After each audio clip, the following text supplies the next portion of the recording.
Alright guys, so about 11 months or so ago, I did a video called the Mossberg 464 modification and rant, I believe it was called. Anyway, what the modification was I showed you guys how to remove the little lever safety here, that when you would squeeze it, it would actually disengage the rear trigger safety so you could fire the gun. Well, since that video has happened, I've got a lot of like personal messages and stuff about people saying that how unsafe this is and how this part has something to do with putting pressure on the hammer and making it work in cycle. Because if not, it won't lock the gun back. I personally, with this particular model, have not had any issues whatsoever with it. But because other people are having issues with it, I decided to kind of look back at it, and you know, I don't throw parts away, so I still have the original stuff here in this bag from the last time we did the vid. So as you can see here, there's the spring and the safety pin here along with the little pin. So I was kind of thinking about it, and you know, I don't normally make new videos after I've done something that works. If this didn't work, I would definitely make a new video. However, since I've had an overwhelming amount of people private message me about how when they've done it, it doesn't work or something has happened to their firearm, what I did was I kind of sat down and thought about it really. And this is going to be for all you guys that are saying that this mod doesn't function for your firearm. So what I'm going to do is I'm going to show you guys how to modify this safety itself so you can put the spring back in and put the safety lever back in, but it'll give it the exact same effect as what it has here. What I'm going to do now is, since I got the parts all ready to go, I'm going to go ahead and break this down, get the stock off, everything. You should know how to do that already if you watched the first video. Just basically take off the butt cap, remove the screw, and slide that out, and that'll give you complete access to your internals of your of the lever gun. I'm gonna get this done just for you guys, and hopefully this will help solve problems on both. Alright guys, so just to show you before I go about taking this and showing you how I'm gonna modify it, I'm gonna show you that this has no issues loaded. The gun cycles. I can put it upside down. I don't know, some people are saying that the only way there's lock is if they hold it up when they chamber it, and that's the only way the hammer will stay back. Like I said, I don't know. This particular 464 model that I have here doesn't have that issue. Everything, I can go that way. Again, I can go, you see that sideways, this way. I don't even do the shit upside down. The gun still cocks no matter what. So again, no issues in any way whatsoever on me cocking this gun. So yeah, anyway, that being said, again, you know, I'm making this video for you guys, the guys out there who's telling me that you're having issues with your gun. Again, I'm not having any issues whatsoever with this for my 464. So this whole video is strictly for you guys. So stay with me. I'm gonna get everything all set up, strip this guy down, get it ready for me to do the modifications to it. Very simple. What you will need for this is a Dremel with a cutoff bit, and that's pretty much it. A couple of, you know, the basic hand tools to disassemble and punch pins in and out. Obviously, if you did this mod before, you should have the basic tools to disassemble, which means you have the same tools to put it back together. Alright, so without further ado, let's get this done. Alright, so I'm going to be using a metal scribe or a etching pen designed to scratch metal. You can see that, there you go. But you can use a Sharpie, any kind of a pen, or anything you want to mark what you're trying to line up here. So here we go. We are going to put the pin, well, a makeshift pin. Do I have something? Yep.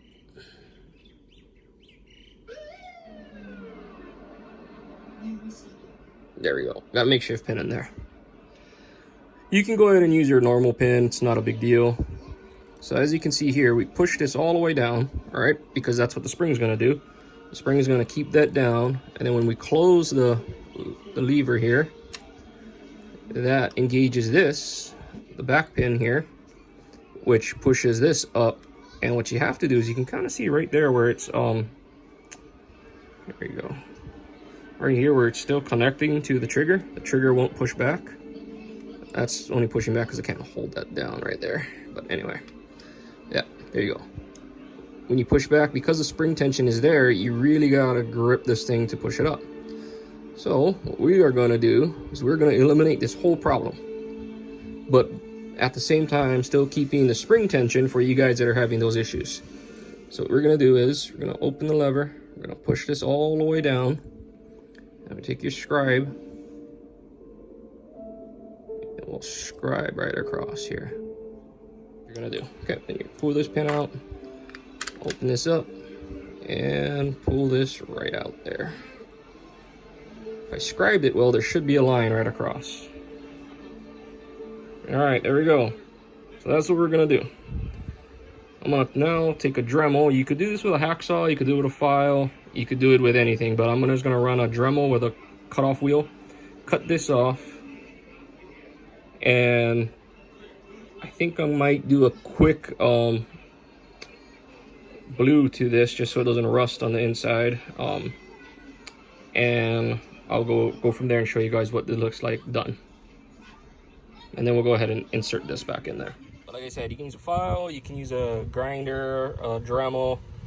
This took all of maybe 60 seconds to cut once I got it all jigged up and ready to go. I'm gonna fit this up first before I go ahead and try to blue this, and then we'll go from there. All right, so now you can see that it's fitted up. Got this thing pushed all the way down, and kind of see right there. Let me see if I can get this zoomed in here and see better now. And now you can see that the back end here is no longer pushing on the trigger. The trigger is still free moving. However, what is happening is when you put pressure down with the spring, it will actually bring the trigger back home automatically. So I'm thinking that might be the issue that all of you guys that were saying you're having issues are having, is that this upper spring would actually send this trigger back forward. And I guess maybe that's where your guys' issue on the hammer being locked back is. Because when this is just free floating, there's no pressure, no tension on this trigger, except just the trigger being here. So maybe that's what's happening. Anyway, as you can see, that is cut. It looks like it's fit where I want it. So what I'm gonna do now is I'm gonna go get my backwoods bluing on and blue the base of this sear so it won't rust. All right, show you how I do that next.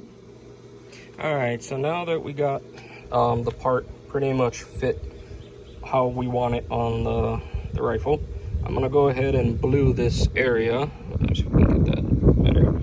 I'm gonna blue the area we just cut. Reason for that is to prevent rust and to give it a coating. This is some kind of mild steel, so we're gonna go ahead and give it the backwoods country boy blue. And to do this, I mean, you don't have to go this step. You could simply Sharpie it, paint it, whatever. You could run it like that if you want to. I'm doing it this way so to kind of help prevent the rust and prevent this piece from rusting, giving it a coat of an oiled blue, basically. All right, so to do this project, this is all what you're gonna need here. Motor oil, any type of 520 or regular oil. If you're gonna try this process on fresh metal that's gonna be exposed for people to see, like a finish, you definitely wanna use new oil. I'm just using some old oil from my truck. Changed oil recently, and I don't throw these away because I use this on chainsaws and stuff. So anyway, some motor oil, new or used, for this particular project. Since no one's gonna see it, I can go with the used one. You want some kind of a can, something that'll take heat, where it's not gonna break or leak out. and you're going to need some kind of a gas system. I'm using the Bronzomatic.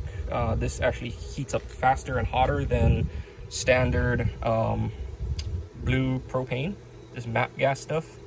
Anyway, so, and pliers to hold it because this is going to get hot.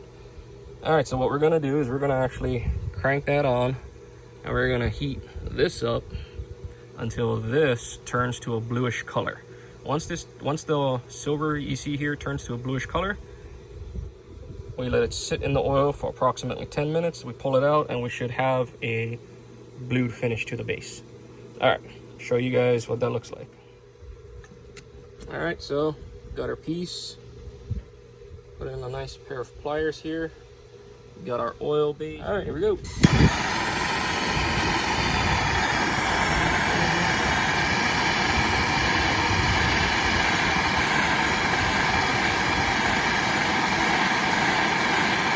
All we're gonna do is heat it up. You wanna make sure you heat the whole thing, the whole area very wide. As you can kind of, I'm not sure if you can actually see that there. Oh, there we go. It's starting to turn blue already. So you can kind of see how it's turning blue and then yellow. So we want this is to turn all blue all the way down.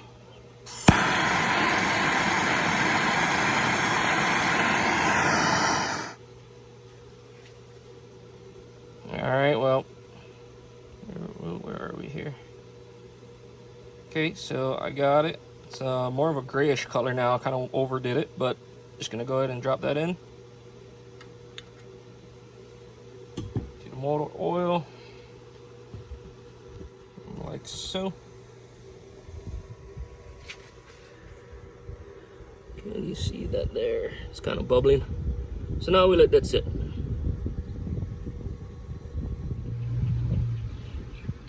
All right, so 10 minutes has passed, pulled it out of the oil. It's all nice and clean, and it is no longer hot. I'm just using this because I have big sausage fingers and you won't be able to see it good with my fingers in the way. Anyway, so as you can see there, the oil blued the bare steel. So now we are back to a 100% coated piece here, and this should prevent the rust. Maybe I can show you better. There you go. All right, so now that we got everything all squared away and we're ready to assemble this, here's a couple of things you should see. I'm trying to use my headlamp here so I can show you this together. All right, so what you're gonna do is, first off, what you're gonna need to do this is you're gonna need a hammer and a punch of some sort. If you have a roll pin punch that matches the roll pin you're using, go ahead and use the proper tool for the job. If not, you can do this with a flat punch, a really small screwdriver, and whatever you got. As long as it'll fit through this hole, and as long as it'll push on that pin without going all the way through that pin, you can do the job with that. That being said, now that we got our roll pin, our punch, our hammer, and we got our safety lever sear all ready to go, what we're gonna do is we're gonna put the spring in first. So the spring, this long end here will sit on top of the trigger, right here. As you can see that there. It'll sit right on this trigger lip. Now the spring pushes down on this in turn, as you can see, moving the trigger back to the forward position. Now I believe that this is the issue that everyone is having after they remove this sear in their guns, from all the ones that were telling me they were having this problem. And like I said, my gun doesn't do it. I don't know why, but as you can see, I can push this trigger all the way back and I can cock the hammer and it locks no matter what. But I don't know. I guess maybe some of the triggers that are out there are a little bit older. Maybe they're more sticky. Maybe there's a different issue with them. Not 100% sure, but this is the fix that I came up with to make this all work for you guys. All right, so anyway, this big spring here sits on that lip, and what you're gonna do is you're gonna get that in there. What we want to do is make sure that the spring is sitting on top of the trigger, not underneath it like this one is.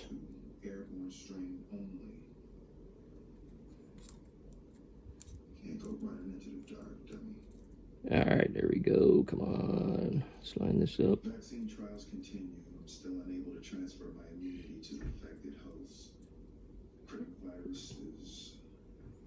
All right, so it's gonna look like that. There we go. So that's now seating on top of the lip. Now what we gotta do is we have to get this lever back in and get the first roll punch to go through from the inside. Now this is gonna require 2 hands for me, so hopefully I can get this on camera. I'm sorry if I'm gonna be in the way, but you pretty much can get the idea of what I'm talking about here.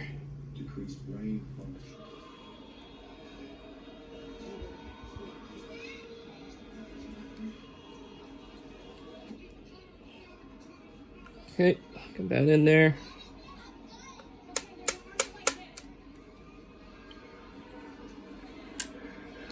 Like so. All right, guys. So finally went ahead and I got it in. It was a bit of a chore.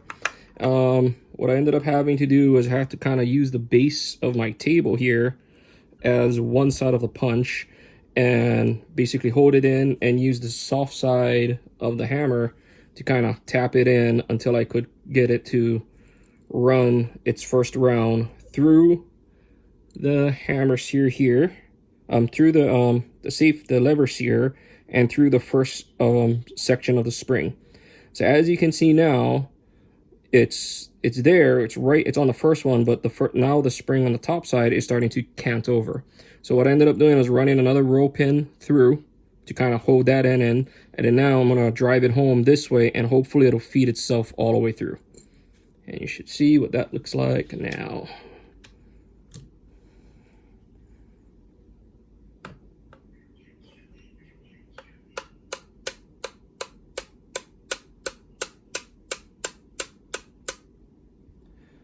All right. Bingo. There we go. All right.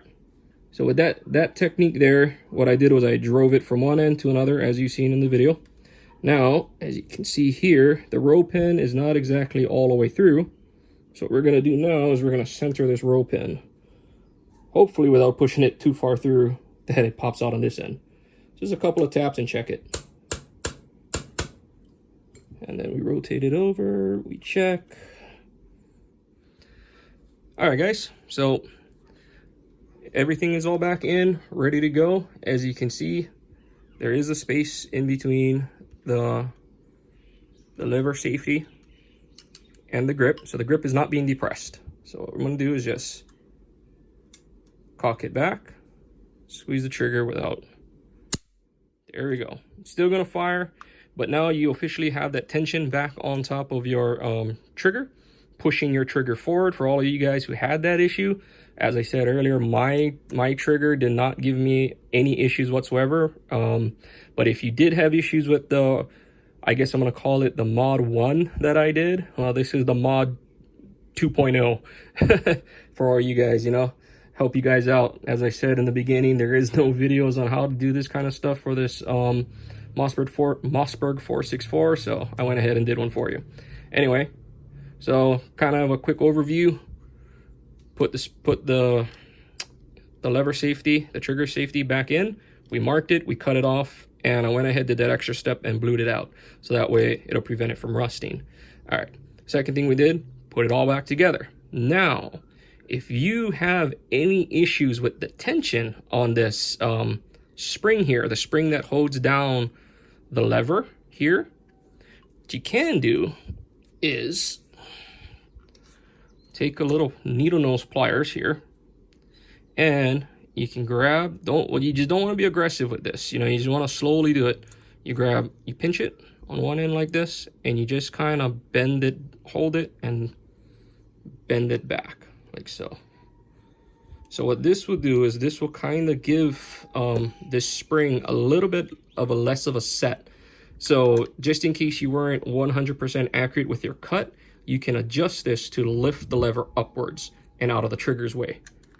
So as you can see here, again, no tension on it whatsoever, but it's still installed and your spring is now still pushing down forward spring motion on the trigger.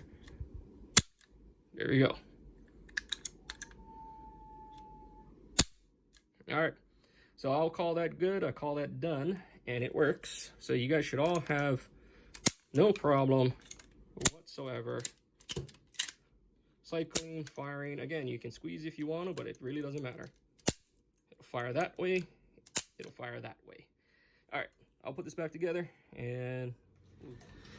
All right, guys, so everything is back up and running, all but put back together. Is it like, as you can see, that modified 2.0 version is 2.0 safety, lever safety modification is inside and working. As you can see here, hammer back, one finger, gun fires. Hammer back, squeeze the lever, gun fires. So this, again, this whole idea, the whole presence of this video was for those guys that the 1.0 version that I made of just ripping out the internal guts, a lot of you guys said it didn't work for you. Again, I had no issues with it, but this video was straight up made for you guys. I appreciate the comments. I appreciate what you guys, you know, when you guys tell me stuff on my channel, then gives me a chance to go take a look at it and see if I can make it better. I really hope this mod helps and works out for you guys. If you guys want to see any more detailed stuff, like the oil blued, as I said earlier in the video, let me know. I can probably get some stuff together to do a oil blue video for you. If you guys want to see that, let me know. Oh, by the way, I am not sure what comment that was, who that guy was who left that comment, but he basically said in my first video, how can people take me seriously with zip ties for my rail system on my lever gun?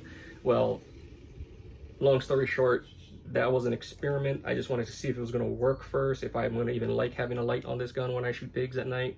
And I did. And when that first video came out, it still had the zip ties on it. I didn't get a chance to actually cut it out and put it how I wanted to, or mount it the way I wanted to. But here you go, just for you. There you go. So I'm running brass bolts through. So basically sandwiches between the gas tube and the rifle. Put them together, screw them down, and there we go. All right, questions, comments, you know where to leave it. Check you guys later.